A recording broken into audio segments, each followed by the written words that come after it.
Hello and welcome back to Outside Xbox and to Deadpool, a third-person brawler/shooter based on Marvel's cult favourite comic book hero.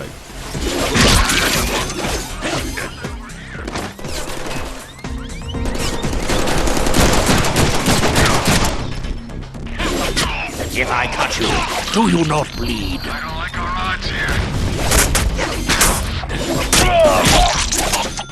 Also known as the Merc With The Mouth, Deadpool is a horribly disfigured, utterly deranged assassin who was experimented on by the same weapon program that churned out Wolverine.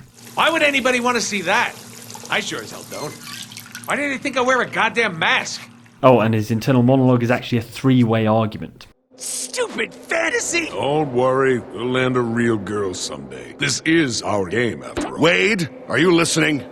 Voice actor Nolan North grabs the opportunity with both hands, jabbering his way through a remarkable amount of dialogue in a variety of silly voices. I am shooting you! Come on now, assassinate these fools quietly. Well, that was final. While some of the combat quips repeat, Deadpool's constantly nattering to himself as he bounds around, with the fourth wall left in rubble by the end as he talks directly to the player and references the fact he's in a video game. Wait for it. Didn't see that coming, did you? Which is cool if you're a Deadpool fan. If you're not, it's probably a bit like having Jim Carrey narrating as you play. Make of that what you will. Phew! That's what happens when you mix C4 with a bean burrito. Now be honest, I'm not the only one with a little bit of shit in their pants right now, am I? In terms of the game itself, it's not all good news. The combat itself is actually relatively slick, blending effortlessly between pacey hack and slash and responsive shooting. It's not quite as crunching as Batman Arkham's brand of counter-heavy, momentum-based combat, but it does the job.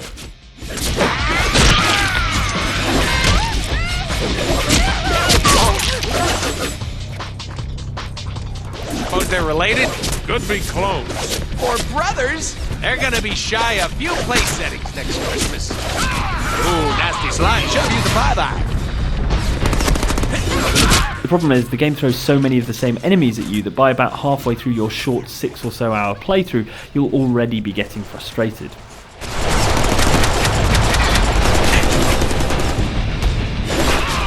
If I cut you, do you not bleed?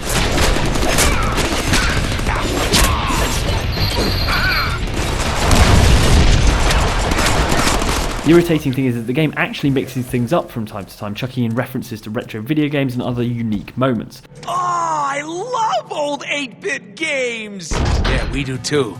This game isn't old.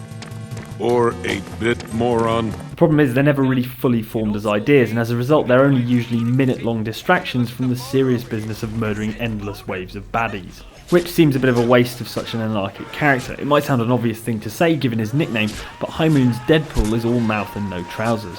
There is an upgrade store that allows you to equip new melee weapons and guns, but it's less of a deep character progression system and more a way to make the next dust up with 30 anonymous dudes that little bit less tiresome.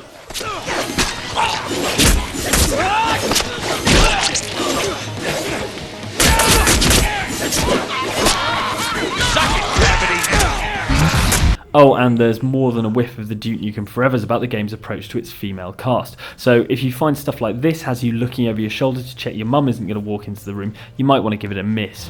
Mind if I saddle up to this water hole? Oh, I love it when you talk like that. Yes! Now that's more like it. What? I wasn't talking to you, jerk. Ultimately, Deadpool seems like a bit of a missed opportunity.